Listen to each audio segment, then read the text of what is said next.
So today's the day that Ian Duncan-Smith's shake-up of the benefits system really gets going with the introduction of the new universal credit payments.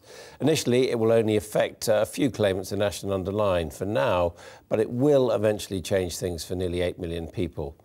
Devon Gilani from Policy and Practice is one of the main architects of the new system, and Emma Aldridge is Head of Information and Projects at Turn to Us, a charity which helps people claim benefits and grant. And Devon Gilani, you had quite a lot of input into this process with Ian Duncan-Smith. Yep. What was the reason for that? What were you trying to achieve? Well, I think we've got a really bizarre benefit system today, and I experienced that myself about 4 years ago when I first claimed. And what we've got is 3 different departments administering a whole range of benefits, each with their own rules. And that makes it incredibly confusing to know what you're entitled to, where you have to go to claim. That's bad enough. At that point, when you move into work, you can find out that, well, actually, for going out there to earn your first job, maybe 10 hours a week, maybe 15 hours a week, you're actually no better off, or barely better off at all. And I think that's a really bizarre benefit system to have. Universal Credit's trying to sweep all of that away, create a much simpler system, so you only have to claim once to claim a whole range of benefits. They'll each have a single set of rules, so you'll always know that for every pound you earn, you'll get to keep a decent chunk of that. Yeah, fundamentally to give that message that you're fundamentally going to be better off in work. And you have to remember the current benefit system doesn't always do that today, and I think that's a travesty. So in terms of cutting benefit or not cutting benefit, what's the impact of this going to be when it's introduced universally? It's not really about cutting benefit at all. It's about changing the way the system works. So we've got a system today that too often says to people, makes people ask the question, why work? Now that's an awful benefit system to have in place, and it just fundamentally isn't fit for purpose. Universal Credit's trying to change that system so that regardless of what the level of benefits are, your decision about whether or not you want to work more is always a positive one. Of course I want to work, of course I want to increase my earnings. And that's the kind of benefit system I think we want today and for the long term. Emma Aldridge, do you accept this isn't about cuts? I do. I mean, as Devon has pointed out, it is about simplifying the very complicated benefit system. And we know from our research that around £19 billion each year is unclaimed in benefits. The system is very complicated, and that complexity is a barrier to many people to claim benefits. But we are still very concerned about those individuals who are going to be affected, and some research that we recently conducted pointed to the fact that nearly 2 out of 5 people who are going to be affected directly by these changes are really concerned about going into debt, about making it harder for them to budget, because one of the changes will be that payments will be made less frequently. They'll be made on a monthly basis.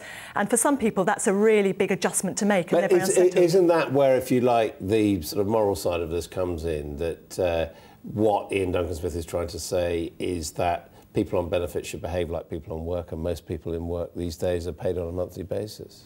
I think it's. I think people should be making up their own minds and have the ability to make their own choices and make their own decisions. But most of us don't have the choice as to whether we're paid a weekly wage or a monthly salary or whatever, that's do we? Fair, but we're very concerned that during the transition time there will be many, many people who either are not aware that the changes are going to affect them, or that they are deeply concerned about that change to that less frequent form of payments, which will plunge them into debt with, you know, all the consequences that has for them, their household, their children, for example. When we are talking about the worse off, and making ends meet for a month is presumably more difficult than making them meet for 7 days. Well, it's not so much about morality. I'd say it's much more about independence and promoting independence. You have to remember that the vast majority of people on universal credit are already in work or have recently lost their job, and they'll manage perfectly well on a monthly budget. They understand how to do that.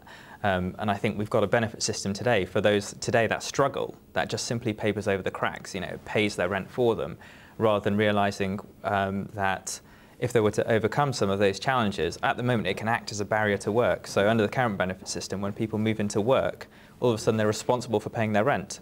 And that can actually act as a barrier to work. So it's important to get them to a point whereby you're not just papering over the cracks, you're dealing with the root cause of the problem, which is, you know, you're going to have to budget if you want to progress in life, and starting off with the assumption that people can do these things, because frankly the vast majority can, making sure that there's support available for those that can't and those that struggle.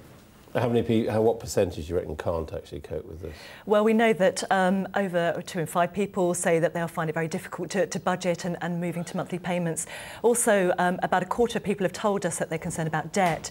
And equally, there's the aspect of the online claiming and management. So there's a high proportion of people at the moment who just don't feel very confident about the strength of skill that they would need to manage their claims online and having access to computers. Yeah, I mean, that is the other thing, that this is moving towards a computerised system, and yet we know, I think, something like 8 million people in this country don't have access to computers. Yeah, and I think you have to remember that it's the current benefit system is wholly paper-based, and that's hugely inefficient and causes a whole range of problems in itself.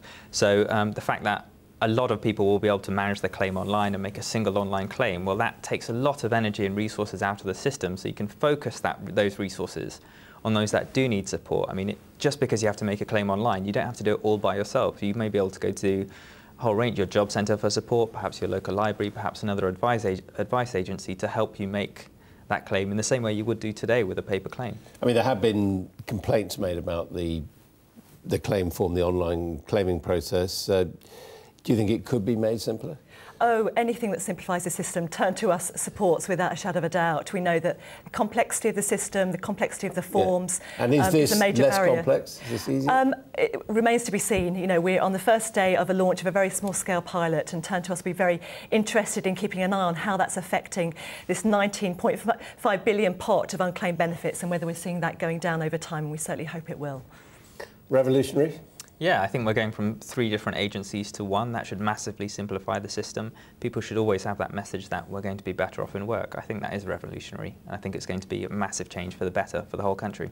And people who think they're going to be affected by this, what's their advice? Where can they get help? Well, there's a lot of people out there who will be affected, who perhaps are not sure about when they'll be affected. And Turn to Us has some very simple fact sheets that just spell out who will be affected over what timeline, and some simple steps to get prepared, to get ready. So all the sort of things we've been talking about today, just things that you can think about ahead of time. So budgeting, getting online, getting a bank account, all the things that will stand you in good stead to be able to take universal credit when it comes on.